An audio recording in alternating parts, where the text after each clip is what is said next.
وَلَقَدْ أُوحِيَ إِلَيْكَ وَإِلَى الَّذِينَ مِن قَبْلِكَ لَئِنْ أَشْرَكْتَ لَيَحْبَطَنَّ عَمَلُكَ وَلَتَكُونَنَّ مِنَ الْخَاسِرِينَ۔ اور اے پیغمبر، تمہاری طرف اور ان پیغمبروں کی طرف جو تم سے پہلے ہو چکے ہیں یہی وحی بھیجی گئی ہے کہ اگر تم نے شرک کیا تو تمہارے اعمال برباد ہو جائیں گے اور تم نقصان اٹھانے والوں میں ہو جاؤ گے۔ بل اللہ فاعبد وکن من الشاکرین وما قدر اللہ حق قدره والارض جميعا قبضته يوم القيامة والسماوات مطويات بيمينه سبحانه وتعالى عما يشركون۔ بلکہ اللہ ہی کی عبادت کرو اور شکر گزاروں میں رہو، اور انہوں نے اللہ کی قدر شناسی جیسی کرنی چاہیے تھی نہیں کی، اور قیامت کے دن تمام زمین اس کی مٹھی میں ہوگی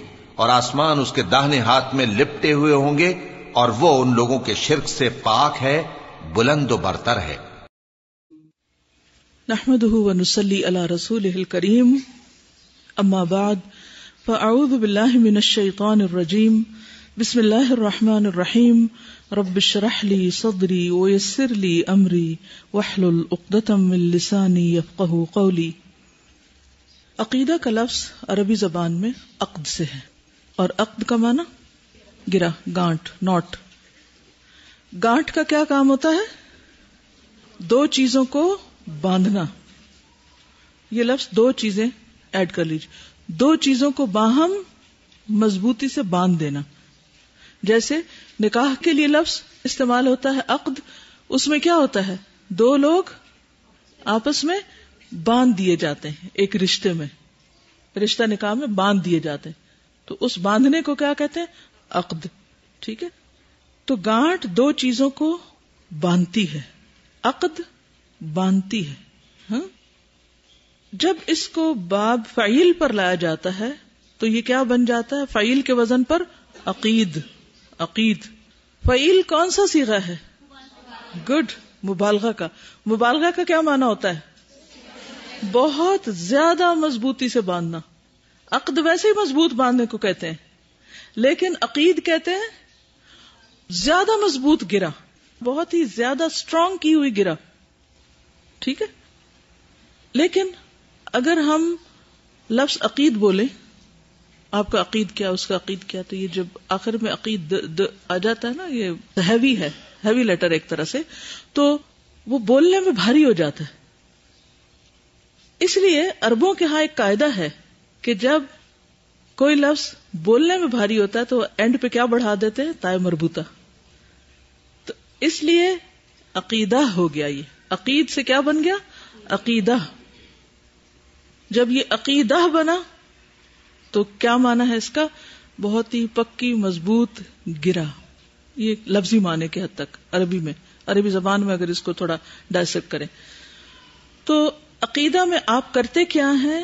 ایک طرف آپ ہوتے ہیں اور دوسری طرف وہ چیز ہوتی ہے جس کے ساتھ آپ اپنے آپ کو باندھتے ہیں۔ اب یہ گرہ کہاں لگتی ہے؟ ہاتھ سے نہیں لگتی جیسے دھاگے کی آپ لگاتے ہیں، بلکہ دل سے لگتی ہے۔ کس چیز کے ساتھ؟ وہ جس پہ آپ ڈپینڈ کرنا چاہ رہے ہیں، یا جس پر آپ ایمان لانا چاہ رہے ہیں، یا جس کو آپ ماننا چاہ رہے ہیں، اس کے ساتھ آپ کی گرہ لگتی۔ یعنی دوسری طرف آپ کے وہ عقائد ہوتے ہیں جو آپ اختیار کر رہے ہوتے ہیں۔ ٹھیک، اس لیے آپ نے دیکھا ہوگا کہ عقیدہ کو انگریزی میں ڈاکٹرین کہتے ہیں، DOCTRINE، ڈاکٹرین۔ ڈاکٹرین کیا ہوتا ہے؟ سیٹ آف بلیفس ہوتا ہے۔ ٹھیک ہے، سیٹ آف بلیفس جس پر آپ اپنے دل یا مائنڈ کو سیٹل کر دیتے ہیں اور جس کے ساتھ آپ ان کو باندھ دیتے ہیں۔ یعنی وہ سیٹ آف بلیفس، ایمانیات جو ہمارے ہاں دین میں ہے، یعنی مختلف چیزوں پر ایمان، جس کی تفصیل انشاءاللہ آگے ہم پڑھیں گے، ان کے ساتھ آپ اپنے آپ کو مضبوط پکا کر لیتے ہیں، باندھ لیتے ہیں، اور اس طرح آپ اس پر فرم ہو جاتے ہیں، ڈٹرمنڈ ہو جاتے ہیں کہ پھر اس میں کسی قسم کا کوئی شک نہیں رہتا، یا اس میں کسی قسم کی کوئی ڈھیل نہیں ہوتی۔ جیسے ہم کہتے ہیں عقیدہ توحید، ٹھیک ہے، عقیدہ رسالت، عقیدہ آخرت، عقیدہ ملائکہ، کتب وغیرہ. ٹھیک، اب اس کا کیا معنی ہے؟ عقیدہ توحید کا کیا معنی ہے؟ یعنی اس کو اگر آپ عقیدے کی ڈیفینیشن کو آپ لیں کہ گرا کس چیز کے اوپر؟ اللہ کے ایک ہونے پر. تو یہ ایک ہونے کو ماننا ایمان ہے دراصل. وہ اس کو آپ اپنے اس ایمان کو، یہ جو سیٹ آف بلیف ہے، اس کو دل کے ساتھ جو گرا لگاتے یہ عقیدہ ہوتا ہے. ٹھیک ہے، پھر عقیدے کی تفصیلات ہوتی ہیں جن کو ہم اوور آل عقائد کہتے ہیں، اور ان عقائد میں ایمان باللہ، ایمان بالرسل، ایمان بالکتب اور ایمان بالآخرہ، بالقدر، اور اس کے علاوہ بھی بہت ساری چیزیں ہیں جن پر ایمان لانا ضروری ہے، جو اس کے سب ڈیٹیلز ہیں، یعنی ذیلی چیزیں آ جاتی. مثلا قبر کے عذاب کو ماننا یہ عقیدہ کا حصہ ہے، لیکن ہم ہر وقت اس کی ڈیٹیل نہیں بیان کرتے. جب ہم نے کہہ دیا آخرت، تو آخرت کے اندر بہت کچھ انکلوڈیڈ ہے پھر. ٹھیک ہے، یعنی کسی بھی چیز کو پھر اس طرح ماننا کہ دل میں کوئی شک نہ رہے. رائٹ، تو اس ماننے کو کیا کہتے ہیں؟ ایمان. تو آج ہم دوسرا باب شروع کرتے ہیں ایمان کا. اسلامی عقیدہ کی بنیاد ایمان پر. اس کا معنی کیا ہے؟ یعنی ایمان کے ساتھ ہم دل کی گرہ لگاتے ہیں. ٹھیک ہے، اور جس بھی چیز پر ایمان ہوگا، اللہ پر ہے یا رسولوں پر یا دیگر چیزوں پر. کوئی ایمان عقیدے کے بغیر، یعنی اس کو باندھے بغیر، اور کوئی عقیدہ ایمان کے بغیر مکمل نہیں ہوتا. یعنی اگر ایمان صرف لفظوں کی حد تک ہے، الفاظ میں ہے یا کتابوں میں ہے کہ ہاں ہم مانتے ہیں، مگر وہ دل میں نہیں ہے، کیونکہ مرکز اس کا دل ہے، گرا دل سے لگے گی، تو اس وقت تک کوئی عقیدہ نہیں کہلاتا. یعنی وہ ڈاکٹرن یا وہ سیٹ آف بلیفز جب تک دل کے ساتھ ٹھک نہیں جاتے، اس کے اندر راسخ نہیں آ جاتے، وہ دل کے اندر جا کر وہ ایک چیز نہیں بن جاتے. کیونکہ اس گرہ لگانے کا مطلب کیا ہے؟ کہ وہ اس کے اندر راسخ ہو جائے. جب وہ راسخ ہو جاتا ہے تو پھر اس کے بعد وہ اس کے آگے آف شوٹس نکلتے ہیں اور باقی چیزیں آتی ہیں. یعنی دل اور ایمانیات یا جن چیزوں کو آپ مانتے ہیں، بلیفز، ان کی گرہ آپ کے اور ان نظریہ نہیں کہنا چاہیے، عقائد کے بیچ میں. کیونکہ نظریہ ہمارے یہاں معلوم ہے ایک لفظ آلٹرنیٹلی یوز ہوتا ہے، نظریہ توحید. توحید نظریہ نہیں ہے ہمارے نزدیک، توحید ایک عقیدہ ہے. ٹھیک ہے، تو آج ہم ایمان کے بارے میں پڑھیں گے کہ ایمان کیا ہوتا ہے. جس کی دل میں جا کے گرہ لگتی ہے یا سیٹلمنٹ ہوتی ہے، فل سیٹلمنٹ، تو وہ ہوتا کیا ایمان؟ ایمان کا لفظ کس سے نکلا ہے؟ امن سے. الف میم نون. ٹھیک ہے، اس کے دو معنی ہوتے ہیں. ایک امانت جو خیانت کی ضد ہوتا ہے، اور اس کا معنی ہوتا ہے دل کا سکون. اور دوسرے ہے تصدیق جو تکذیب کا بالعکس ہے، اپوزٹ ہے. اسی مادے سے لفظ امان بھی نکلا ہے جس کا اپوزٹ خوف ہے. ابھی میں صرف لفظی معنی بتا رہی ہوں. تو جہاں تک ایمان کا تعلق ہے تو اس کی ضد کفر ہے. ایک ہے ماننا اور دوسرا ہے انکار کرنا. اور یہ آخری معنی تصدیق سے لیا گیا، یعنی تصدیق اور تکذیب، اسی طرح ایمان اور کفر ایک دوسرے کے اپوزٹ ہیں. یہ اپوزٹس کیوں بتا رہی ہوں میں؟ تاکہ بات واضح ہو. اگر آپ دن بولتے ہیں تو دن کو جتنا لمبا چوڑا آپ چاہیں ڈیفائن کریں، لیکن اگر آپ رات بول دیں تو وہ جلدی سمجھ آ جاتی ہے. تو تعرف الاشیاء بازدادها، اشیاء اپنے اپوزٹ سے جلدی پہچانی جاتی. تو اہل علم کا اس پر اجماع ہے کہ یہ ایمان کا معنی تصدیق ہے. علامہ راغب تعریف ایمانی آپ دیکھیے کتاب میں. علامہ راغب اصفہانی کون ہے؟ یہ کچھ پتا ہے؟ اصفہان کہاں ہے؟ ایران میں. انہوں نے کون سی کتاب لکھی ہے؟ گڈ، مفردات القرآن. یہ ڈکشنری ہے، قرآن کریم کے الفاظ کی ڈکشنری ہے. تو انہوں نے مختلف الفاظ کی ڈیفینیشن بھی بتائی ہے، اس کی تفصیل بھی اور معنی وغیرہ بھی. تو وہ کہتے ہیں الایمان هو التصدیق الذی معه امن. ٹھیک ہے، الایمان کیا ہے؟ هو التصدیق، وہ تصدیق ہے. کیسی تصدیق؟ الذی، وہ جو، معه، اس کے ساتھ کیا ہے؟ امن. ایسی تصدیق جس کے بعد انسان امن میں آ جائے، اس کے بغیر انسان خطرے میں ہے. سخت خطرے میں. کیونکہ بندہ جب ایمان لے آتا ہے تو اللہ تعالیٰ اس کو امن دے دیتے ہیں اور وہ اللہ کی حفاظت میں آ جاتا ہے. اس کی کیا دلیل ہے؟ سورۃ الانعام آیت 82 میں اللہ تعالیٰ فرماتے ہیں الذین آمنوا ولم يلبسوا ایمانہم بظلم اولئک لہم الامن وہم مہتدون. جو لوگ ایمان لائے پھر اپنے ایمان کو ظلم یعنی شرک سے آلودہ نہیں کیا، ایسا ایمان جو شرک کی نفی کرتا ہو مکمل طور پر، ان کے لیے سلامتی ہے، امن ہے، اور یہی لوگ سیدھے رستے پر ہیں. وہم مہتدون، اور وہ ہدایت پر ہیں. تو ہدایت پر کون ہے؟ کوئی بتائے گا مجھے؟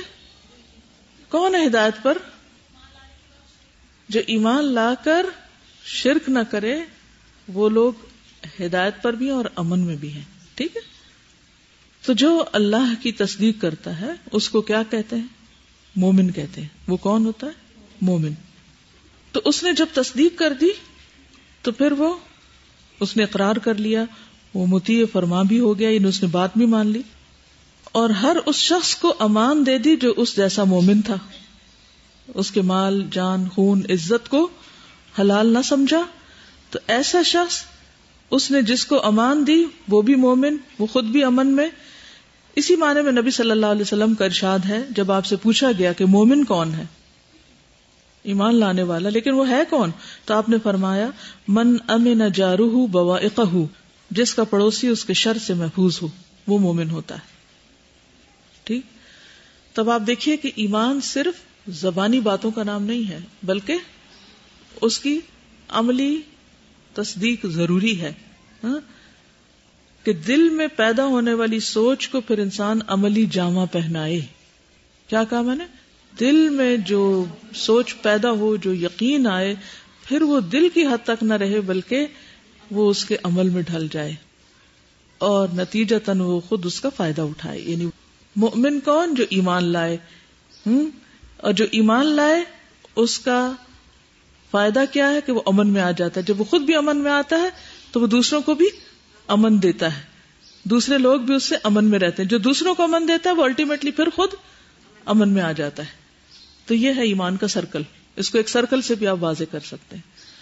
یعنی یہ جتنے بھی لفظ میں نے بولے نا، امن، ایمان، مؤمن، اور پھر اس کو واپس پلٹا لیں. امان، امن، ایمان، امان، امن، پھر واپس ادھر ہی آگے. ٹھیک ہے. اب اس کی کس کس چیز پر ایمان لانا ضروری ہے؟ یعنی ہمارے دین میں بنیادی طور پر کون سی ایسی چیزیں ہیں جن پر ایمان ضروری ہے؟ حدیث جبریل سے ایمان کی وضاحت یوں ہوتی ہے. عن ابی ہریرہ قال کان رسول اللہ صلی اللہ علیہ وسلم یوما بارزا للناس فأتاه رجل فقال یا رسول اللہ ما الایمان؟ قال ان تؤمن بالله وملائكته وكتابه ولقائه ورسله وتؤمن بالبعث الآخر. صحیح مسلم. ابو ہریرہ سے روایت ہے کہ رسول اکرم صلی اللہ علیہ وسلم ایک دن لوگوں کے سامنے تشریف فرما تھے. اس دوران میں ایک شخص آیا اور اس نے کہا اے اللہ کے رسول صلی اللہ علیہ وسلم ایمان کیا ہے؟ آپ نے فرمایا ایمان یہ ہے کہ تو اللہ پر اور اس کے فرشتوں پر اور اس کی کتاب پر اور اس کی ملاقات پر اور اس کے رسولوں پر اور آخرت کے دن اٹھائے جانے پر ایمان لائے. ٹھیک ہے. تو یہ ایمان کی کیا ہے؟ کچھ تفصیلات ہیں کہ کن کن چیزوں پر ایمان لانا ضروری ہے. تو ایمان دراصل کیا ہے؟ پھر تصدیق. ایمان کا لفظ آتی ہے، کیا کہنا آپ نے؟ تصدیق، سچ ماننا، کنفرم کرنا. اور تصدیق کس سے ہوگی؟ تو ایمان جو ہے قول اور فعل کے مجموعے کا نام ہوتا ہے. محض قول نہیں ہوتا، محض سوچ نہیں ہوتی، محض دل میں نہیں ہوتا، محض زبان پہ نہیں ہوتا، بلکہ وہ عمل میں بھی ہوتا ہے. تو اس لیے الایمان، ایمان کی جو عام طور پہ ڈیفینیشن کی جاتی ہے پیج 18 پہ آپ دیکھیے، الایمان اقرار باللسان وتصدیق بالقلب وعمل بالارکان، یا بالجوارح کا لفظ بھی آتا ہے. ٹھیک ہے. ایمان اقرار زبان، تصدیق قلب اور جوارح کے عمل کا نام ہے، یعنی اعضاء سے جو ہم کام کرتے ہیں یہ سب ایمان کا حصہ ہے. جیسا ایمان ہوگا ویسے ہی اعمال ہوں گے. ٹھیک ہے. اعمال کیسے ہوں گے؟ جیسا ایمان. اگر ایمان مضبوط ہے تو اعمال بہت اچھے، اور اگر ایمان کمزور ہے تو عمل بھی بگڑا ہوا، کمزور. ٹھیک ہے. ایک بھٹکا ہوا مسافر جسے آپ نے منزل کا راستہ بخوبی سمجھا دیا ہو اور وہ بظاہر آپ کی بات مان کر یقین کا اظہار بھی کر دے، لیکن آپ کی بتائی ہوئی سمت یعنی دائیں ہاتھ کی بجائے بائیں سمت چلنے لگے، تو یہ سمجھنا چاہیے کہ اسے رہنما کی بات پر پوری طرح یقین نہیں آیا. اس کے معنی یہ ہوئے کہ اگر ایمان کامل ہو تو یقین آ جاتا ہے، جس کے آثار مومن کے عمل اور طرز و روش سے ظاہر ہوتے ہیں، یعنی طور طریقوں سے. اور اگر ناقص ہو تو وہ الٹی سمت چلتا ہے اور دیگر خرابیاں نظر آتی ہیں. اس لیے ایمان کو عمل سے جدا نہیں کیا جا سکتا، اس لیے کہ عمل ایمان کا نتیجہ اور ثمرہ ہے، بلکہ یہی وہ علامت ہے جس سے لوگوں کو کسی کے مومن ہونے کا علم ہوتا ہے. یہی وجہ ہے کہ اللہ تعالیٰ نے قرآن حکیم میں متعدد جگہ ایمان اور عمل صالح کو ساتھ ساتھ بیان کیا ہے.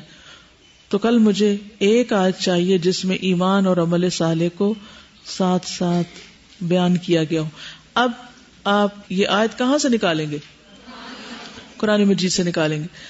کیا سارے پہلے سے پارے سے ہی لے لیں گے تو سب کی آیت کیا ہوگی؟ ایک ہی ہو جائے گی. ٹھیک ہے. تو ہر ایک اپنی چوائس کا کوئی بھی پارا لے لے اور اس میں ایسی آیت تلاش کرے جس میں ایمان کے ساتھ عمل صالح کا بھی ذکر ہو، اور اس کو اپنی ڈائری پر لکھ لیں اور پھر کل مجھے سنائیں. ٹھیک ہے. اوکے. تو اس پیراگراف سے کیا بات سمجھ میں آئی؟ کہ ایمان کس کا تقاضا کرتا ہے؟ عمل کا. یس، ایمان عمل کا تقاضا کرتا ہے، یا یوں کہنا چاہیے کہ عمل ایمان میں داخل ہے، اس کو الگ نہیں کر سکتے. ٹھیک. جیسے پتوں اور شاخوں کو جڑوں سے الگ نہیں کیا جا سکتا. اگر آپ کریں گے تو کیا ہوگا؟ اگر کسی شاخ کو آپ کاٹ دیں گے تو وہ سوکھ جائے گی، کیونکہ اس کی جڑ کٹ گئی. ایک طرح سے کاٹا آپ نے اوپر سے، لیکن وہ جڑ سے الگ ہو گئی. اسی لیے کیا کہا جاتا ہے؟ پیوستہ رہ شجر سے امید بہار رکھ. تو انسان کے اوپر عمل کی بہار بھی جبھی ہوتی ہے جب وہ عمل ایمان پر مبنی ہوتا ہے، یہ ایمان کی وجہ سے ہوتا ہے. اگر ایمان کی وجہ سے نہ ہو تو وہ عمل بے روح ہوتا ہے. کہتے ہیں نا کہ بے روح ہے سب کام اور فائدہ کچھ نہیں، کچھ نظر نہیں آتا، کوئی حرارت نظر نہیں آتی. تو آج کل کتنے لوگ ہیں جو مسلمانوں کے بارے میں، خود مسلمانوں کے اندر سے ان کی خرابیوں کی شکایت کرتے رہتے ہیں، اور اوپر سے اصلاح کی بھی بڑی کوششیں ہوتی ہیں، لیکن اصلاح ہو ہی نہیں پاتی. وجہ کیا ہے؟ کیونکہ بنیاد سے کام درست نہیں کیا گیا. وہ کیوں نہیں شروع کیا گیا؟ کیونکہ پھر لوگ آپ کو کیا کہتے ہیں؟ کیا کہتے ہیں؟ جو بنیادیں درست کریں ان کو کیا بولا جاتا ہے؟ جی ہاں. تو اس لیے آپ کا خبردار جو دھیان جائے اپنی بنیاد صحیح کرنے پر، پکڑے جائیں گے آپ. لیکن اگر آپ نے نہیں کی تو کہاں پکڑے جائیں گے؟ زیادہ بڑا خطرہ ہے. تو آپ کو کیا کرنا ہے؟ بنیاد صحیح کرنی ہے، تاکہ اس کے اوپر جو چیزیں وہ ساتھ ساتھ وہ پھر آٹومیٹکلی ہو جائیں گے. ان کے لیے پھر اتنی بڑی کوشش نہیں کرنی پڑتی، کوئی مصنوعی ٹپس نہیں لکھنی پڑتی. اچھا یہ کر لیں تو یہ ہو جائے گا، وہ کر لیں تو وہ یہ کیسے کریں، یہ عمل نہیں ہوتا. اتنے سوال ہوتے ہیں، عمل نہیں بدلتا، عمل نہیں بدلتا. کیوں نہیں بدلتا؟ حالانکہ ہم ایمان رکھتے ہیں. وہ ایمان صرف زبان اور لپس پہ ہوتا ہے، دل میں نہیں ہوتا. یہ اصل مشکل ہے. راسخ نہیں ہوتا، اپنی جگہ پہ نہیں ہوتا، وہ گرا نہیں لگی اس کو. سورۃ الحجرات میں ایک آیت آتی ہے نا کہ وہ عرب کہتے ہیں کہ اب ایمان لائے، کہو نہیں تم بس اسلام لائے ہو، بس مطیع فرما ہو گئے ہو. ایمان تو وَلَمَّا يَدْخُلِ الْإِيمَانُ فِي قُلُوبِكُمْ، ایمان ابھی دلوں میں اترا ہی نہیں. تو اس لیے عمل بھی ایسے ہی، وہ گرہ نہیں لگی، وہ پورے ڈٹرمنیشن نہیں، فلی سیٹلڈ نہیں. وہ چیز، وہ بیج اپنی جگہ پہ نہیں رکھا گیا، وہ ادھر ادھر بکھرا ہوا. ابھی وہ اپنی جگہ گیا ہی نہیں، دل میں نہیں اترا، مرکز ہی درست نہیں. یعنی کہ دل نے اسے قبول نہیں کیا. یا تو دل فاسد ہوتا ہے، یہ دل میں نفاق بھرا ہوتا ہے، یہ کچھ اور شرک ورک ہوتا ہے جس کی وجہ سے وہ اس کو سیٹل ہونے نہیں دیتا. جیسے زمین جو ہے وہ اگر کھاری ہو یا اس کے اندر اور چیزیں ملی جلی ہوں تو پھر کیا ہوتا ہے؟ اچھے سے اچھا بیج آنے کوئی فائدہ نہیں ہوتا. تو کلمے میں کوئی خرابی نہیں. یہ تو جنت کی آج صبح جب میں نے یہ جملہ کتنی دفعہ پڑھا ہوا ہے نا، لیکن آج جب میں نے اس کو پڑھا تو مجھے ایسا لگا جیسے کوئی نیا انکشاف ہوا مجھ پر کہ مفتاح الجنہ ہے لا الہ الا اللہ. تو یہ جنت کی چابی یا کنجی کیسے ہے؟ جب واقعی وہ اندر اتر جائے، اور اندر بھی ایسا جو اسے قبول کر لے پوری طرح. کیونکہ اگر تالا اسے قبول نہ کرے کھلتا ہی نہیں نا. پھر جب قرآن نہیں پڑھتے تو ایمان کمزور ہونے لگتا ہے، اور جب وہ کمزور ہوتا ہے تو عمل بھی، کنوکشن کا لیول، ہر چیز پھر فزل آؤٹ ہو جاتی. ٹھیک ہے، تو انشاءاللہ بہت سارے سوالوں کے جواب خود ہی خود بیچ میں آتے جائیں گے. تو ایمان مطلق جو ہوتا ہے، مطلق کا مطلب یہ ہے کہ ایبسولوٹ ایمان، جس کو واقعی ایمان کہنا چاہیے، وہ عمل کا لازمی تقاضا کرتا ہے، لازمی طور پر عمل کا تقاضا کرتا ہے. ابن تیمیہ کہتے ہیں کہ ایمان مطلق اعمال کو داخل ہے، یعنی اعمال اس کے اندر ہی داخل ہیں. اور اس کی تائید کہاں سے ہوتی ہے؟ انما، سوائے اس کے نہیں. انما کیا ہے عربی میں؟ کلمہ حصر. ٹھیک ہے، یعنی سوائے اس کے نہیں، ممکن ہی نہیں، ہو ہی نہیں سکتا، ہوتا ہی جب ہے جب یہ کریں گے. ٹھیک ہے، انما یؤمن بآیاتنا الذین اذا ذکروا بها خروا سجدا وسبحوا بحمد ربهم وهم لا يستكبرون. ہماری آیات پر تو وہی لوگ ایمان لاتے ہیں کہ جب انہیں ان آیات سے نصیحت کی جاتی ہے تو سجدے میں گر پڑتے ہیں اور اپنے پروردگار یا اپنے رب کی تعریف کے ساتھ تسبیح کرتے ہیں اور تکبر نہیں کرتے. تو گر پڑتے ہیں، تو ہمبل ہو جاتے ہیں. قرآن پر تو یہ لوگ ایمان لاتے ہیں. کتنے ہی لوگ ہیں جو پورا پورا قرآن حفظ بھی کر لیتے ہیں، تفسیر بھی پڑھ لیتے ہیں، نمبر بھی لے لیتے ہیں، کامیابیاں بھی حاصل کر لیتے ہیں، لیکن وہ اللہ کی آیات سن کے نہ سجدے میں گرتے ہیں، نہ روتے ہیں، اور نہ ہی اللہ کی محبت دلوں میں جاگتی ہے، اور نہ ہی ہمبلنس آتی. تو اصل خرابی کہاں ہے؟ ایمان درست نہیں.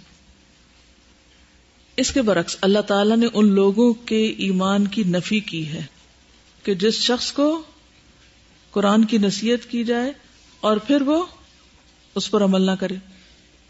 اللہ تعالیٰ کا ارشاد ہے یعنی انما کا مطلب ہے سوائے اس کے نہیں، یعنی اگر یہ نہیں تو ہے ہی نہیں. ٹھیک ہے نا. انما المؤمنون الذین اذا ذکر اللہ وجلت قلوبہم. مومن تو وہ لوگ ہوتے ہیں کہ جب اللہ کا ذکر کیا جاتا ہے تو ان کے دل کانپ اٹھتے ہیں، ہل جاتے ہیں، یعنی ان کے دلوں پہ سخت اثر ہوتا ہے. اور آپ نے دیکھا ہوگا کہ کئی دفعہ ایسا ہوتا ہے نا کہ ایسا لرزہ آتا ہے کہ اوپر سے نیچے تک ایک چل ہوتی ہے جو دوڑ جاتی ہے آپ کی ریڑھ کی ہڈی میں، اور واقعی آپ کانپ اٹھتے ہیں. اب اپنا اپنا جائزہ لیجیے کہ کون سی آیت اور کتنی آیتوں پہ یہ کیفیت ہوئی، کتنی دفعہ تلاوت سنی یا قرآن مجید پڑھا اور واقعی آپ کانپ اٹھے. پوچھیے اپنے آپ سے کتنی آیتوں نے آپ کو واقعی رلایا. اور یہ نہیں کہ سب بیٹھے رو رہے ہیں تو ہم بھی سسکیاں لینے لگے، تنہائی میں بھی رلایا ہو جب کوئی نہ ہو. تو یہ اب آپ کا اپنا لٹمس ٹیسٹ ہے، خود کو خود ٹیسٹ کر لیں. کسی کے پاس جانے اور کسی سے کاؤنسلنگ کی کوئی ضرورت نہیں، خود کو خود کھنگالیں اور پرکھیں.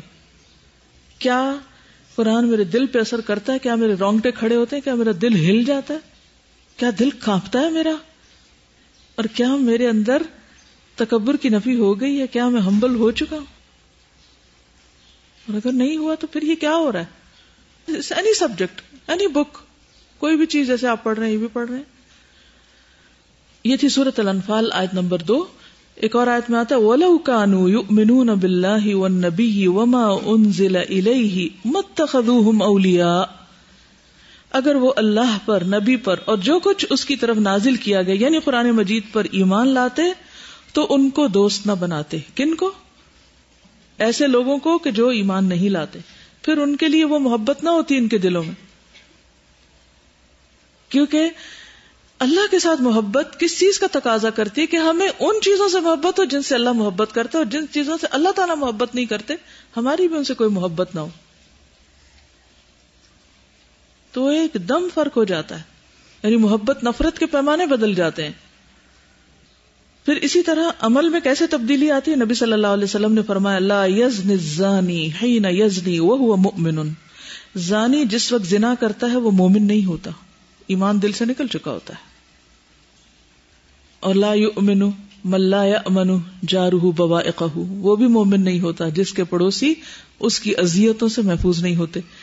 اب اس معیار پر آپ پرکھ کر دیکھیں لوگوں کو کہ کتنے لوگ ہیں جن کے اپنے پڑوسیوں کے ساتھ تعلقات خراب ہیں صرف اس وجہ سے کہ وہ ایک دوسرے کو تنگ کرتے ہیں، کبھی غلط پارکنگ کے ذریعے، کبھی کوڑا ٹھیک طرح نہ سمیٹ کے، کبھی شور ہنگامے کے ذریعے، کبھی ٹھوکا ٹھاکی بلا وجہ کی.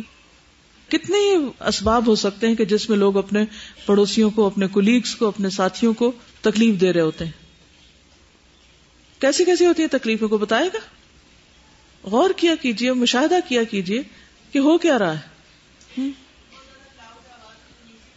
اور اگر تلاوت لگا رہے ہو تو وہ ٹھیک ہے. انہوں نے کہا کہ پڑوسی دوسروں کو تنگ کرتے ہیں لاؤڈ میوزک کے ساتھ، تو کیا لاؤڈ تلاوت کے ساتھ درست ہے؟ نہیں نا. کہ ہم کہیں گے لو ہم مسلمان نہیں تو مسلمان نہیں، کیا ہوا اگر میں زور سے تلاوت سن رہا ہوں؟ سبھی کو سننی چاہیے. آپ کسی کی مرضی کے بغیر اس پہ تلاوت مسلط نہیں کر سکتے. اور کیا ہوتا ہے؟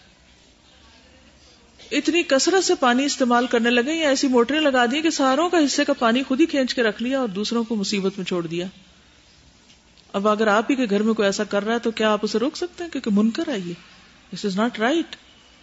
لیکن ایمان ہو تو کوئی بولے نا، ایمان ہو تو کوئی نہیں انل منکر کرے کہ نہیں یہ تو ٹھیک نہیں. وہ چبھنے لگتی ہے نا غلط باتیں انسان کو. اور کیا ہوتا ہے؟ جی اب دوپہر ہے، سونے کا وقت ہے، اس وقت موٹر چلے. اپنا ایک اسکیجول بنائیں کہ جب لوگ کام پہ گئے اس وقت چلائیں. آپ کو خود بھی خیال ہونا چاہیے.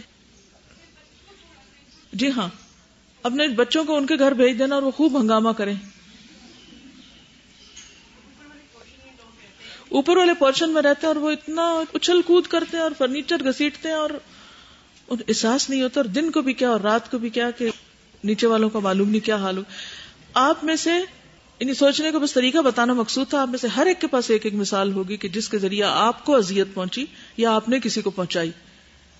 اگر ایمان جاگتا ہو تو انسان کسی کو کہنے کی ضرورت نہیں کہ یہ نہ کرو اور وہ نہ کرو. لمبی لمبی لسٹیں بنا کے اور چیک لسٹ بنا کے دینے کی ضرورت نہیں کہ اچھا ہمسایہ کے ساتھ یہ نہ کریں یہ نہ کریں یہ نہ کریں. نہیں، وہ تو دل بتائے گا. آپ کی فطرت میں اللہ نے رکھا ہوا ہے اچھے برے کی پہچان. وہ تو خود ہی پتہ چل جائے گا کیا کرنا چاہیے اور کیا نہیں کرنا چاہیے. کسی آفس میں بیٹھ کر اگر آپ اپنے ٹیبل پہ کام کر رہے ہیں تو کیا آپ کے لیے جائز ہے کہ آپ اتنا اونچا بولیں کہ دوسرا کام نہ کر سکے؟ کیونکہ جار میں کتنے قسم کے جار آتے ہیں، قرآن مجید میں پڑھ چکے نا آپ، والجار الجنبی. تو عمل جو ہے وہ کس میں داخل ہے؟ ایمان میں. اس کو الگ نہیں کر سکتے آپ. ابو ہریرہ رضی اللہ عنہ سے روایت ہے کہ رسول اللہ صلی اللہ علیہ وسلم سے دریافت کیا گیا کون سا عمل سب سے افضل ہے؟ آپ نے فرمایا اللہ اور اس کے رسول پر ایمان لانا. ٹھیک ہے، تو یہ آپ سے تو پوچھا گیا تھا عمل کون سا افضل ہے، تو آپ نے فرمایا اللہ اور رسول پر ایمان لانا. تو گویا ایمان ایک عمل بھی ہے. عمل القلب ہے، عمل اللسان ہے اور عمل الجوارح ہے. It's not only a concept اور ایک نظریہ یا ایک بس بات اور ایک سوچ. پھر اسی طرح نماز ایمان میں داخل ہے، یا یہ کہنا چاہیے کہ نماز ایمان ہے. دلیل لائیے قرآن مجید سے، سب پڑھ چکے ہیں آپ. احسنتی وما کان اللہ لیضیع ایمانکم. اللہ ایسا نہیں جو تمہارے ایمان کو ضائع کر دے. یہاں ایمان سے مراد وہ نمازیں تھیں جو تحویل قبلہ سے پہلے پڑھی گئی تھی، یعنی وہ نمازیں جو تم نے بیت المقدس کی طرف منہ کر کے پڑھی تھی، اللہ تعالیٰ ان کو ضائع نہیں کرے گا. اللہ تعالیٰ یہ بھی تو فرما سکتے تھے وما کان اللہ لیضیع صلاتکم ایمانکم. تو اس سے کیا پتہ چلتا ہے؟ ایمان عمل کا نام ہے. عبادات جو ہیں وہ ایمان ہی کا حصہ ہیں. کیا رمضان کے روزے بھی ایمان کا حصہ ہے؟ دلیل آئیے. من صام رمضان ایمانا واحتسابا غفر له ما تقدم من ذنبه. لیلۃ القدر من قام لیلۃ القدر ایمانا واحتسابا غفر له ما تقدم من ذنبه. تو لیلۃ القدر کا قیام جو ہے یا رمضان کی ساری راتوں کا قیام وہ بھی ایمان میں داخل ہے. جہاد بھی ایمان میں داخل ہے. نبی صلی اللہ علیہ وسلم نے فرمایا جو شخص اللہ کی راہ میں نکلا اللہ اس کا ضامن ہو گیا. اللہ تعالیٰ فرماتا ہے اس کو میری ذات پر ایمان اور میرے رسولوں کی تصدیق نے گھر سے نکالا ہے. میں اس بات کا ضامن ہوں کہ یا تو اس کو مال اور ثواب غنیمت کے ساتھ واپس کر دوں یا جنت میں داخل کر دوں، یعنی اگر اس کی موت آ جائے اس راستے میں. تو جو شخص بھی فی سبیل اللہ نکلتا ہے، کیونکہ یہاں لفظ جو ہے وہ من خرج فی سبیلہ، تو اللہ کے راستے میں نکلنے میں کیا کیا چیزیں آتی؟ علم کے لیے نکلنا، اللہ کے دین کے لیے جب بھی آپ نکلیں گے وہ فی سبیل ہی ہوگا، چاہے حج کے لیے نکلے، عمرے کے لیے نکلے، علم حاصل کرنے کے لیے نکلے، علم دینے کے لیے نکلے، تو یہ فی سبیل ہی ہے. تو یا تو پھر کیا ہوتا ہے کہ اللہ تعالیٰ اس کو دنیاوی فائدے دیتے اور یا پھر راستے میں موت آ جاتی.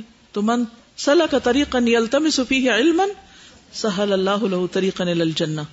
اور اگر کوئی راستے میں فوت ہو جائے تو اس کے لیے بھی کیا ہے؟ جی ہاں. تو پھر ایمان کا معنی کیا ہوا؟ تصدیق کرنا، اقرار کرنا اور دل میں پیدا ہونے والی سوچ کو عملی جامہ پہنانا، کیونکہ دل میں وہ کنوکشن آ جاتی کہ انسان کہتا ہے کر کے دم لوں.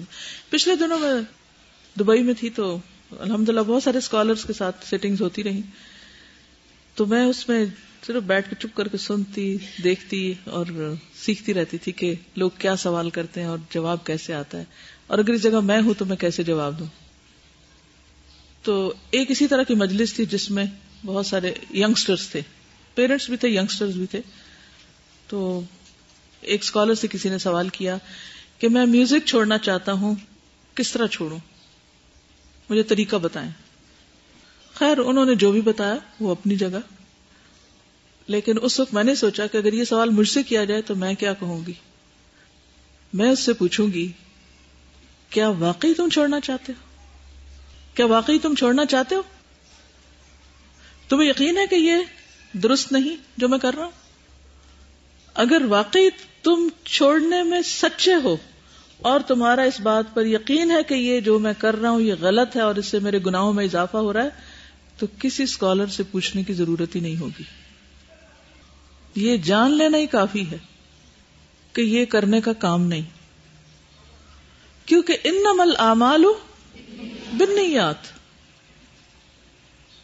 یہ جواب اللہ نے کیسے سجھایا؟ کیونکہ میں اس کا ایک ینگسٹر کے ساتھ تجربہ کر چکی تھی اپنے بیٹے کے ساتھ. اس کو صبح کی نماز میں مشکل ہوتی تھی اٹھنے میں، اور مجھے پھر بھائی اتنے بڑے ہو گئے اٹھ کیوں نہیں پاتے، تو میں اسے کہتی کہ اب خود اٹھو، بڑے ہو گئے خود اٹھو، میں نہیں اٹھاؤں گی، کیونکہ میں ہر وقت میں تمہارے ساتھ تھوڑی ہو سکتی ہوں. تو اس کا مطلب ہے جہاں میں تمہارے ساتھ نہ ہوں وہاں تمہاری فجر گئی، اور اگر فجر گئی تو تم اللہ کی حفاظت سے نکل گئے. اگر اللہ کی حفاظت نہ رہی تو باقی بچا کیا؟ پھر تو نقصان ہی نقصان ہے. تو تھوڑے بہانے شہانے سب کرتے ہیں نا کہ نہیں میرے اٹھنا چاہتا ہوں. میں نے کہا نہیں، جس دن تم نیت کرو گے نا، تم نے سچا ارادہ کر لیا کہ میں نے اٹھنا ہے اور خود اٹھنا ہے، تو اٹھ سکو گے. اپنے ساتھ سچ بولو. اور الحمدللہ اس کے بعد پھر اٹھانا نہیں پڑا. اکا دکا کبھی کبھار جیسے سفر میں ادھر ادھر وہ یاد دہانی، کیونکہ وہ بعض اوقات پوری رات کا سفر ہوتا ہے تو اٹھنا مشکل ہو جاتا ہے. مگر ایک وہ جو بہت بڑی ایک راک تھی وہ رستے سے ہٹ گئی. ہم سب کے راستے میں راکس ہیں کسی نہ کسی چیز پر عمل کرنے کے لیے. ہر اس چیز میں مثلا ہم میں سے کچھ لوگ یہ چاہتے ہوں گے کہ ہم کسی خرابی سے نکل آئیں، کیونکہ ضمیر پنچ کرتا ہے نا، دل میں اس کی برائی بھی ہوتی، ہم نکلنا بھی چاہتے ہیں، نکل نہیں پاتے. کیوں؟ اس لیے کہ ابھی ہمارا نفس پوری طرح اس کو چھوڑتا نہیں.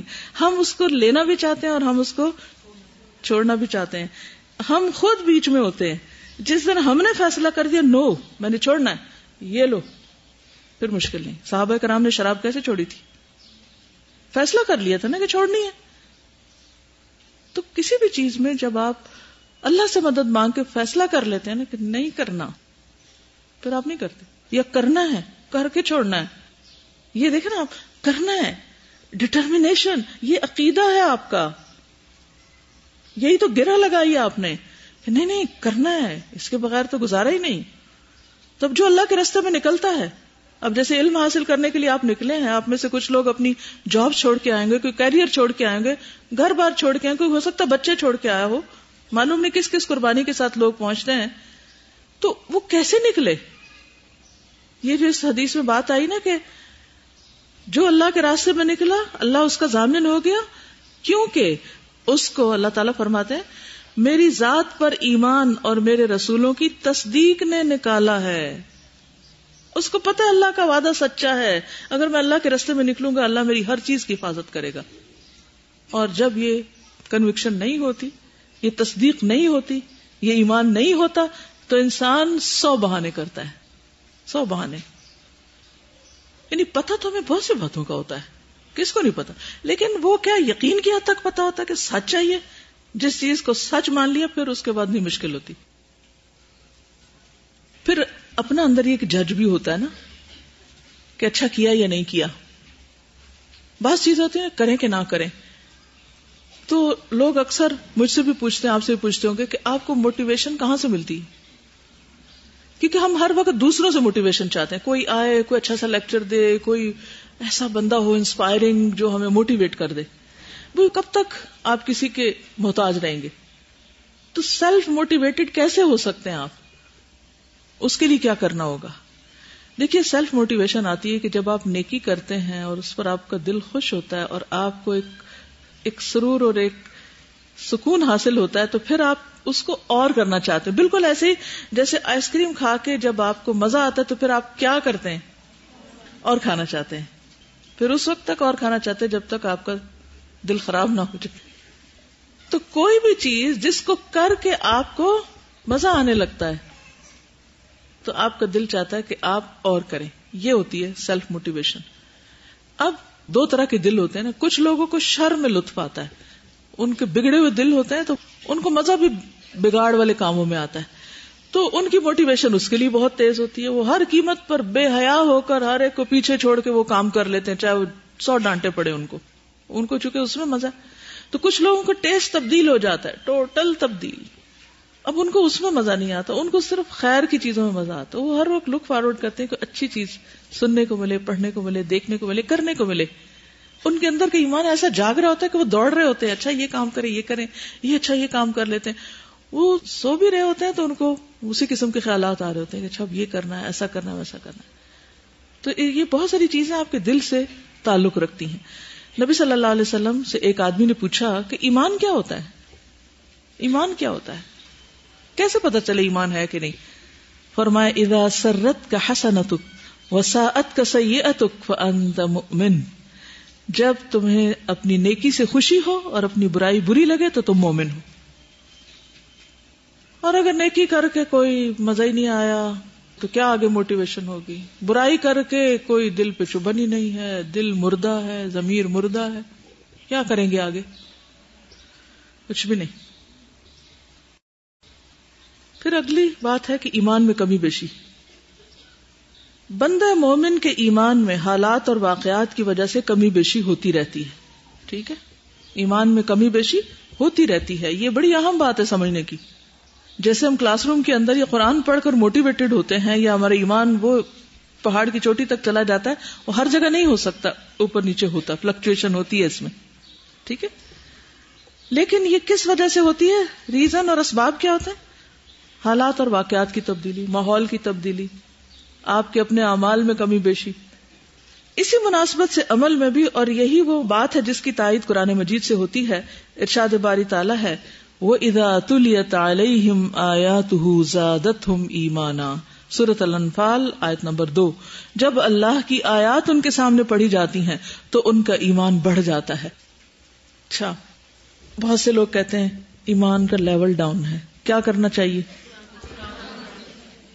قرآن مجید سننا چاہیے. کہ یہاں کیا کہا گیا؟ تلیت. قرآن کا سننا جو ہے یہ بہت فائدہ مند علاج ہے. پڑھنا بھی ہے لیکن سننا بھی. دوسرا ہے فَأَمَّا الَّذِينَ آمَنُوا فَزَادَتْهُمْ ایمانا, سورۃ التوبہ آیت 124. جو لوگ ایمان لائے ہیں ان کے ایمان میں تو فی الواقع ہر نازل ہونے والی سورت نے اضافہ ہی کیا ہے. یہاں پر سورت کا ذکر نہیں, وہ پیچھے پوری آیت میں ہے, آیت کا ایک حصہ ہے یہاں.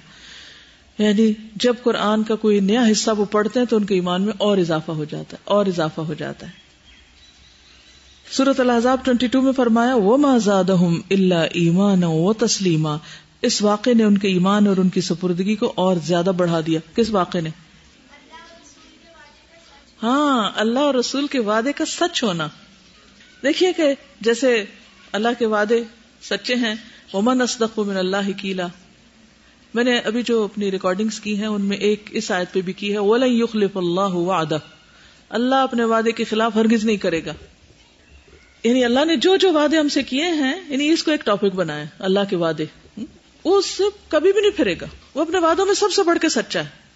تو جب اللہ تعالیٰ کو وعدہ کرتا ہے کہ تم اللہ کے راستے میں نکلو گے تو میں تمہارا ضامن ہوں اور تم میری امان میں ہو، تمہارے سے وعدہ ہے میرا کہ یا تو میں تمہیں دنیا کا فائدہ دے کے لوٹاؤں گا، یا پھر اگر تمہاری جان بھی گئی تو آخرت کی جنت تو کہیں نہیں گئی. اب بعض اوقات ایسا ہوتا ہے کہ انسان سچے دل سے نکلتا ہے اور دنیا میں اس کو اللہ کی مدد آتی ہے، بعض اوقات مشکل کے بعد آتی ہے.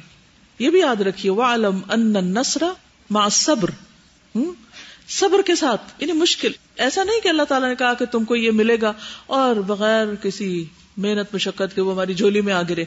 کیا اللہ تعالیٰ آپ نے کہا تھا کہ فتح حاصل ہوگی تو کدھر ہے وہ فتح؟ تو ہوتا یہ ہے کہ بعض اوقات انسان شدید ہلایا بھی جاتا ہے، مشکل میں بھی پڑ جاتا ہے، لیکن وہ اللہ پہ شک نہیں کرتا، کہتا اللہ کا وعدہ سچا ہے، یہ ہو ہی نہیں سکتا کہ اللہ کی مدد نہ آئے، اور وہ ضرور آئے گی. اور اس سے اس کے اندر اتنا ایمان ہوتا ہے کہ وہ پیچھے نہیں ہٹتا، وہ آگے بڑھتا رہتا ہے، وہ محنت کرتا ہے، وہ کام کرتا ہے کہ نہیں یہ بات اللہ ہی کی سچی ہے، مجھے کرنا ہے. کیا ہوا اگر وقتی طور پہ یہ تو میرا ایک امتحان ہے کہ میں کرتی ہوں یا نہیں. ٹیسٹ ہوتا ہے نا کہ کوئی شخص اپنی بات میں کتنا سچا ہے. تم سچے ہو گے تو اللہ بھی اپنے وعدے کو سچا کرے گا نا. اور اگر ہم ہی پیچھے ہٹ گئے، اوفو بعہدی اوفی بعہدکم، تم اپنے وعدے پورے کرو میں بھی تم سے اپنے وعدے پورے کروں گا. تو شرط تو یہ ہے نا. تو بعض اوقات ہم دنیا کی محبت میں خواہشات کے پیچھے چل کے ادھر ادھر وعدے بھول جاتے ہیں، اور پھر ہم کہتے ہیں کہ اللہ تعالیٰ کی مدد کیوں نہیں آئی، اور ایسا کیوں نہیں اور ویسا کیوں نہیں. جو منافقین تھے انہوں نے کہا کہ اللہ رسول کے وعدے تو بس باتیں ہی تھیں، اور مومنوں نے کہا کہ اللہ کے وعدے سچے تھے، اور اس سے ان کا ایمان اور بڑھ گیا. ٹھیک ہے، یا فاسد ہونے کی بات نہیں کی جا رہی، فاسد نہیں ہوتا، کم ہو جاتا ہے. جب تک آپ اس میں شرک کا ذرہ نہیں ڈالیں گے وہ نہیں فاسد ہوگا. دودھ کب پھٹتا ہے؟ دودھ پتلا ہو سکتا ہے، ابال کے تھک ہو سکتا ہے، اس میں آپ کچھ ڈال دیں، آپ اس میں چائے ڈال دیں، چاہے روح افزا ڈال دیں، چاہے کچھ اور ڈال دیں، جو ڈالیں گے وہ وہی شکل اختیار کر لے گا. لیکن فاسد کب ہوتا ہے؟ وہ جب اس میں دہی کی ایک پٹکی ڈال دیں، ابلتے دودھ میں آپ ڈالیں تو پھٹ جائے گا سارا. تو شرک کا اگر ذرہ بھی آ گیا نا تو اس نے ایمان فاسد کرنا ہے.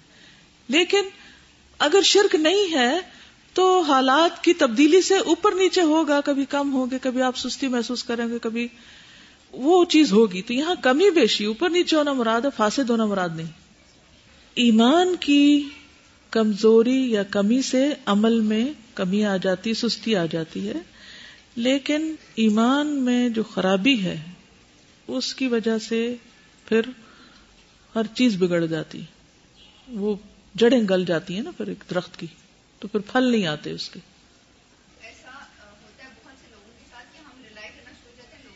نہیں، وہ اس طرح رلائی نہیں کرتے کہ بس یہی میرے مائی باپ ہیں اور یہی سب کچھ کر دیں گے میرے لیے. نہیں، وہ ان کا ہوتا ہے کہ وتواصوا بالحق کریں، وتواصوا بالصبر کریں. وہ اس لیے ایک دوسرے سے مدد لیتے ہیں، اس لیے نہیں کہ وہ اللہ کو چھوڑ کر یا اللہ کے ساتھ انہیں شریک کر رہے ہوتے ہیں. کیونکہ یہ بھی تو چیز ہے نا، اچھی مجلس، اچھی جو صحبت، یہ ساری چیزیں بھی تو ایمان میں اضافہ کرتی ہیں نا. تو نیکسٹ ٹائم جب آپ سمجھے کہ ایمان کمزور ہو رہا ہے تو کیا کریں گے؟ قرآن سے متعلق، پھر ذکر، اچھے تلاوت، ایمان والوں کے ساتھ بیٹھنا. وہ صحابہ کہتے تھے نا آؤ ایک لمحے کے لیے ایمان لے آئیں. تو وہ نیک لوگوں کی کمپنی جو ہے وہ بھی انسان کے ایمان کو بڑھاتی ہے. اللہ تعالیٰ کی نشانیوں پر غور و فکر، کیونکہ یہ جو اللہ کی نشانیاں جب نظر آتی ہیں تو اس سے بھی انسان کے اندر اللہ کی معرفت میں اور اضافہ ہوتا ہے، اور وہ معرفت انسان کے ایمان میں اضافے کا ذریعہ بنتی ہے. یعنی کچھ نہ کچھ اٹھ کے انسان کرے، ہاتھ پاؤں چھوڑ کے بیٹھ نہ جائے. ٹھیک ہے، اب آپ دیکھیے کہ ایمان میں کمی کیوں آتی، اس پہ بھی غور کرنا چاہیے نا. ایمان میں کمی آتی ہے پھر حالات اور اسباب کی وجہ سے، ماحول کی وجہ سے. اگر آپ ایسے لوگوں میں ہیں جو آپ کو ڈرائیں، مثلاً کہ دیکھو اگر تم نے اس چیز پر عمل کیا تو ایسا ہو جائے گا، تمہارے ساتھ ویسا ہو جائے، تو انسان پھر گھبرانے لگتا ہے. لیکن جو ایمان کی حرارت باقی ہوتی ہے تو انسان کہتا ہے چھوڑو نہیں، یہ کوئی بات نہیں، اللہ کے وعدے سچے ہیں اور ایسا نہیں ہو سکتا. مثلاً قرآن مجید سورۃ آل عمران میں 173 میں اللہ تعالیٰ فرماتے ہیں الذین قال لهم الناس ان الناس قد جمعوا لكم فاخشوهم فزادهم ایمانا وقالوا حسبنا اللہ ونعم الوکیل. کہ لوگوں کی باتیں ان پہ اثر نہیں پر کرتی، لوگ ان کو ڈراتے ہیں تو یا تو اثر قبول کر کے بزدل ہو جائیں گے، اور یا پھر وہ کیا کہیں گے، ان کو کوئی بات یاد آ جائے گی، وہ کہیں گے نو، ان کے اوپر وہ باتیں ریورس افیکٹ رکھتی ہیں. جن کا ایمان سچا پکا ہوتا ہے نا، تو جب لوگ ایسی الٹی باتیں کر رہے تھے تو وہ اور زیادہ الرٹ ہو جاتے ہیں. اور ڈرنے کا علاج کس سے کرتے ہیں؟ حسبنا اللہ و نعم الوکیل. یہ وہ لوگ ہیں کہ جب لوگوں نے ان سے کہا کہ لوگوں نے تمہارے مقابلے میں ایک بڑا لشکر جمع کر لیا ہے لہٰذا ان سے بچو، ان سے ڈرو، تو ان کا ایمان اور بھی زیادہ ہو گیا، کہنے لگے اللہ ہی ہم کو کافی ہے اور وہ بہت اچھا کارساز ہے. پھر سورۃ الفتح آیت 4 میں ہے هو الذی انزل السکینۃ فی قلوب المؤمنین لیزدادوا ایمانا مع ایمانہم، وہی تو ہے جس نے مومنوں کے دلوں میں اطمینان ڈال دیا تاکہ وہ اپنے ایمان کے ساتھ مزید ایمان کا اضافہ کر لیں. یہ کب ہوا تھا؟ صلح حدیبیہ کے موقع پر. اچھا، اللہ کی سکینت کہاں اترتی ہے؟ اب آپ پوچھیں گے وہ تو صلح حدیبیہ میں لوگ گئے تھے، ویسے کہاں اترتی ہے؟ کچھ معلوم ہے آپ کو؟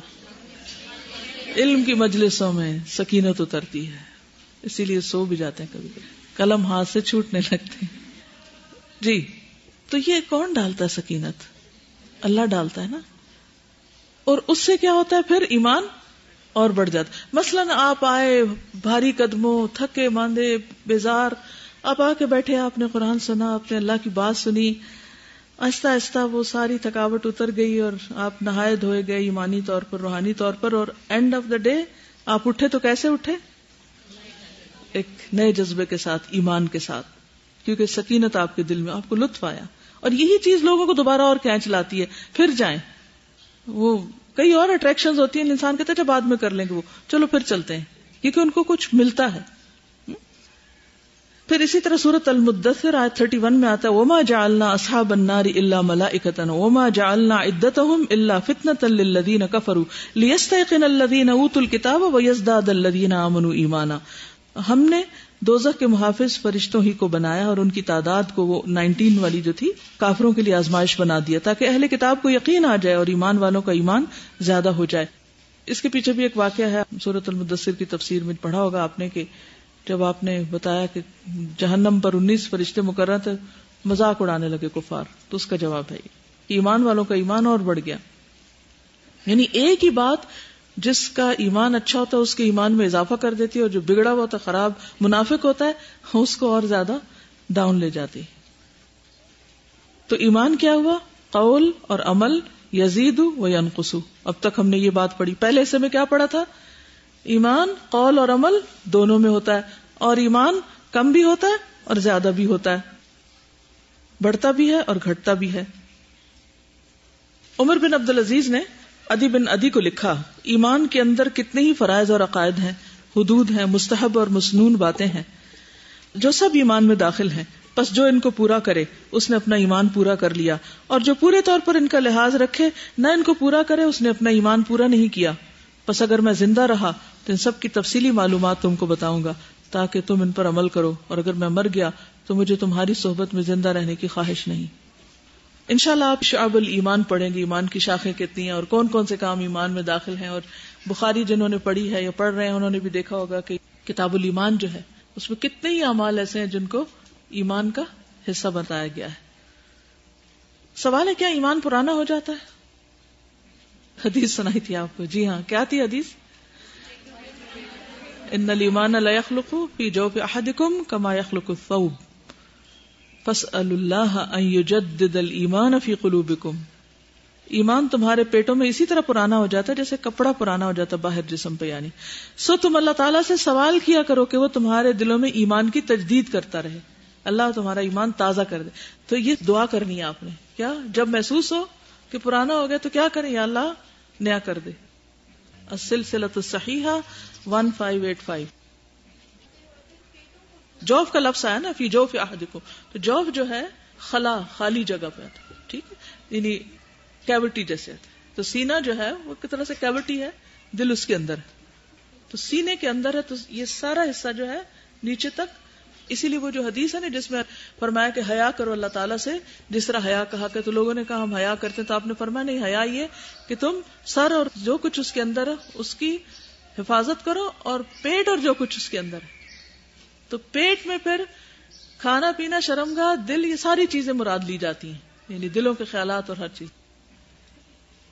پھر ایمان کی کمی کا خوف ہونا چاہیے، کہیں ہمارا ایمان کو نقصان نہ ہو، کہیں کوئی ایسا فتنہ یا آزمائش نہ آئے، یا ہم یہاں سے نکلیں گے کورس چھٹے گا پھر ہمارا کیا ہوگا، کہیں کچھ ہم پھر نہ پھسل جائیں.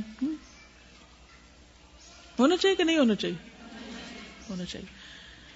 ابن ابی ملیکہ کہتے ہیں میں نے نبی صلی اللہ علیہ وسلم کے 30 صحابہ سے ملاقات کی. 30. ان میں سے ہر ایک کو اپنے اوپر نفاق کا ڈر لگا رہتا تھا.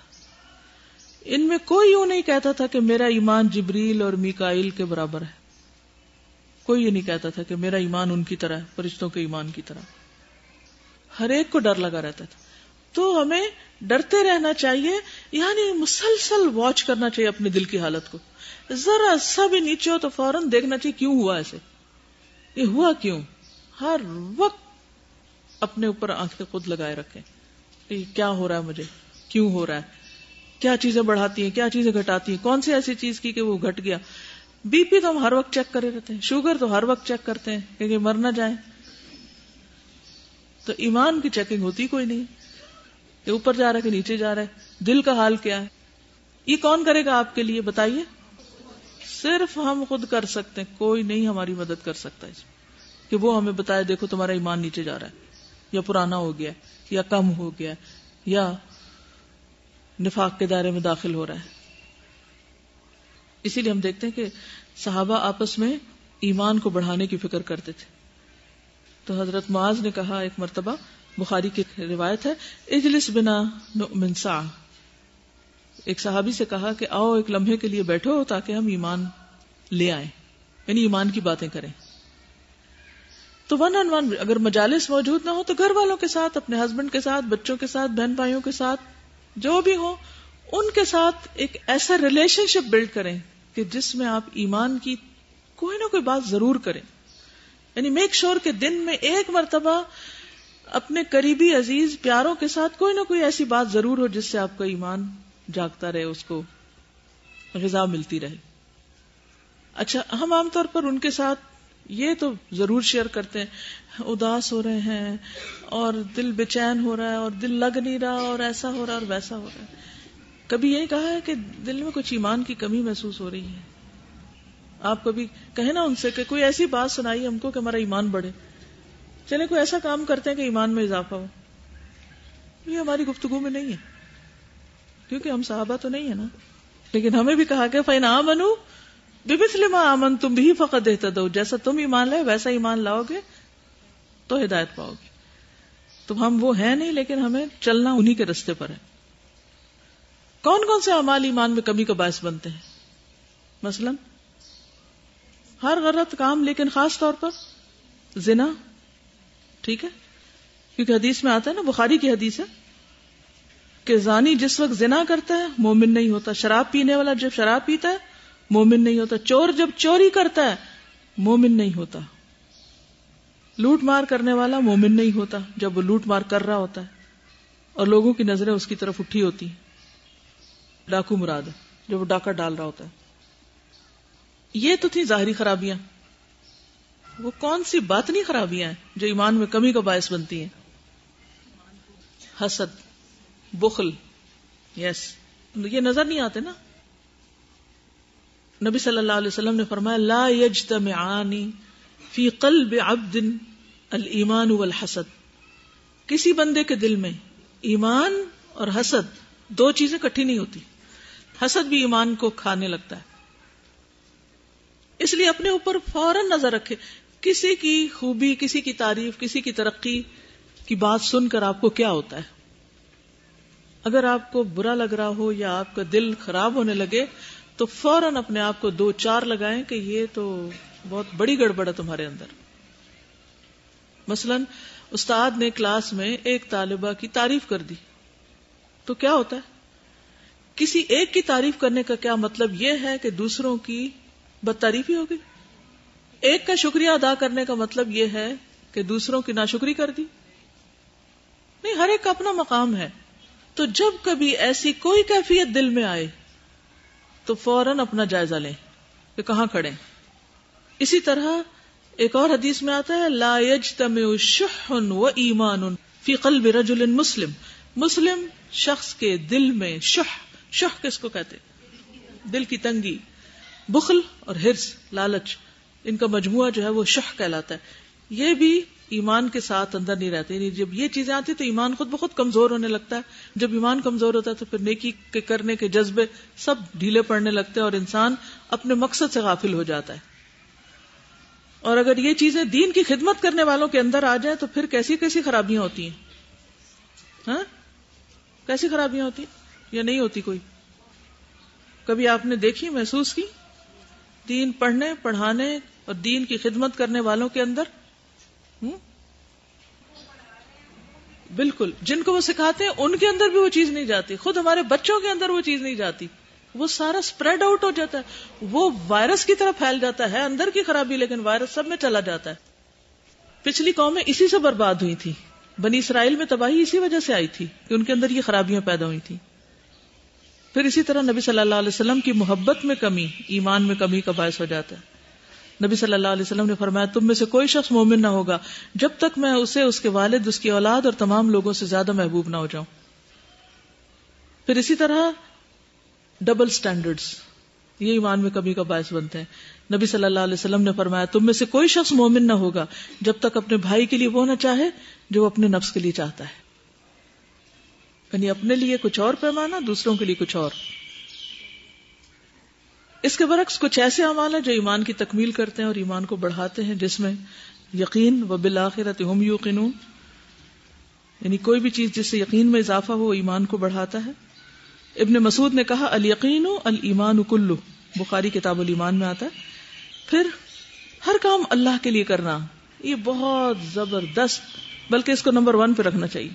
ہر کام اللہ کے لیے کرنا. جب آپ اللہ کے لیے کرتے ہیں نا تو اتنی بے نیازی آ جاتی ہے, نہ کسی کی تعریف کی پرواہ رہتی ہے, نہ کسی کی تنقید سے کچھ ہوتا ہے, نہ کسی کے دینے, نہ کسی کے محروم کرنے. انسان کے اندر ایک عجیب ٹھنڈک ہوتی ہے. کوئی آپ کی عزت کرے تب بھی, کوئی اگر آپ کی بےزتی کر دے تب بھی, کچھ آپ کو مل جائے تب بھی, نہیں ملے. انسان کو یہ ہوتا ہے کہ جب میرا قدم نکلا اللہ کے لیے تو چاہے میں غازی چاہے میں شہید, کیا فرق پڑتا ہے, اللہ کی امان ہے. نبی صلی اللہ علیہ وسلم نے فرمایا جو شخص اللہ کی رضا کے لیے کچھ دے, اللہ کی رضا کے لیے روکے, اللہ کے لیے محبت کرے, اللہ کے لیے نفرت کرے, اس نے اپنا ایمان مکمل کر لیا. من اعطى للہ ومنع للہ واحب للہ وابغض للہ. اور مسند احمد کی ایک روایت میں آتا ہے وانکح للہ, نکاح بھی اللہ کے لیے کرے, یعنی دین کی بنیاد پر نکاح کرے, یہ مطلب ہے. پھر اسی طرح اچھا اخلاق, اکمل المؤمنین ایمانا, کامل ایمان کن کا, احسنہم خلقا, جن کا اخلاق اچھا ہے. پھر ایک اور چیز جو ہم میں کمی ہوتی ہے تو ایمان میں کمی ہو جاتی ہے, اور وہ روز مرہ کی چیز ہے. ذرا پہلی بوجھیے, کون سی چیز کم ہوتی ہے تو محبت کم ہو جاتی ہے, تو محبت کم ہوتی ہے تو ایمان کم ہو جاتا ہے؟ سلام میں کمی. ٹھیک, تو اگر آپ ایمان بڑھانا چاہتے ہیں تو بس گرہ باندھ لیں کہ ہر وقت سلام کرنا ہے, ہر ایک کو سلام کرنا ہے, سلام سلام سلام. ٹھیک ہے, حدیث یاد ہے, تم جنت میں نہیں داخل ہو سکو گے جب تک ایمان نہ لاؤ. تم ایمان نہیں لا سکتے جب تک آپس میں محبت نہ کرو. تمہیں ایسی بات نہ بتاؤں جب تم اس پر عمل کرو گے تو تمہارے درمیان محبت پیدا ہو جائے گی. دیکھیے, اگر آپ کہتے ہیں نا کہ آپ کے اور آپ کے ہسبینڈ کے بیچ میں محبت نہیں تو سلام کثرت سے شروع کر دیں. آپ سمجھے نا کہ بچے آپ سے محبت نہیں کرتے تو کثرت سے سلام شروع کر دیں. کسی سے بھی اگر آپ کو شکایت ہے نا, آپ اس نسخے کو, کیونکہ اللہ کی بات, اس کے رسول کی بات سب سے سچی بات ہے. آپ نے فرمایا کہ کیا ایسی بات نہ بتاؤں تم کو کہ اس پہ عمل کرو گے تو محبت پیدا ہو جائے گی. ہم روتے رہتے ہیں وہ محبت نہیں کرتا, یہ محبت نہیں کرتا. کیسے محبت پیدا ہوگی؟ سلام سے. کیونکہ سلام یعنی وہ ربط کا ایک ذریعہ ہے, اور اگر سلام کلام ہی گیا تو بس تعلقات ختم. اور ایمان کی حلاوت کس چیز سے آتی؟ اللہ رسول سب سے زیادہ پیارے ہو جائیں, کسی انسان کے لیے بس اللہ کی خاطر محبت ہو, کوئی اور غرض نہ ہو, اور کفر میں واپس جانا ایسے ہی جیسے آگ میں جانا. اور ایمان کا مزہ کس کو آتا ہے, لطف کس کو آتا ہے؟ من رضی باللہ ربا وبالاسلام دینا وبمحمد رسولا. بیسیکلی عمل ایمان میں داخل ہے. میں چند چیزوں کو صرف اس لیے ہائی لائٹ کیا جو روزمرہ سے متعلق ہیں، جن کی اصلاح کی بھی ضرورت ہے اصل میں، اور جو ہمارے ہر وقت کے سوال ہوتے ہیں، ایمان گھٹ رہا ہے، بڑھ رہا ہے نہیں، دل نہیں، کچھ کرنے کو دل نہیں چاہ رہا، تو ان چیزوں کا علاج کیسے؟ ان کا علاج ایمان میں ہے۔ اعمال میں جو دوام ہے، جیسے روز کی 5 نمازیں ہیں، تو یہ کیا ہوتا ہے، ایک نماز سے دوسری نماز تک بیٹری ڈاؤن ہوتی ہے، پھر چارج کر لیتے ہیں، پھر ڈاؤن ہوتی ہے، پھر چارج کرتے ہیں، تو یہ بڑھاتی رہتی ہے۔ اچھا، چونکہ یہ روزمرہ کا معمول بن جاتا ہے تو بعض اوقات ہمیں پتہ نہیں چلتا کہ ہماری کمی بیشی کیا ہوئی۔ پھر اللہ تعالیٰ ہفتے میں ایک دن جمعے کا دن دے دیتے ہیں، پھر سال میں رمضان آ جاتا ہے، پھر رمضان کا آخری عشرہ آ جاتا ہے، پھر ذو الحج کا عشرہ آ جاتا ہے، پھر مختلف نیکی کے کام، تو یہ ساری چیزیں ہمیں اللہ کے قریب کرتی رہتی ہیں۔ اب اگلی چیز آئے گی کہ ایمان کا انسانی زندگی پہ کیا اثر ہوتا ہے، ایمان ہو تو کیا ہوتا ہے، نہ ہو تو کیا ہوتا ہے۔ تو میں آپ سے کسی چیز کا تقاضا نہیں کرتی، عملی زندگی میں گھر والوں کو ہر ایک کو سلام کرنا شروع کر دیں بس۔ جزاکم اللہ خیرا۔ سبحانک اللہم و بحمدک، نشہد ان لا الہ الا انت، استغفرک و اتوب الیک۔ السلام علیکم و رحمۃ اللہ وبرکاتہ۔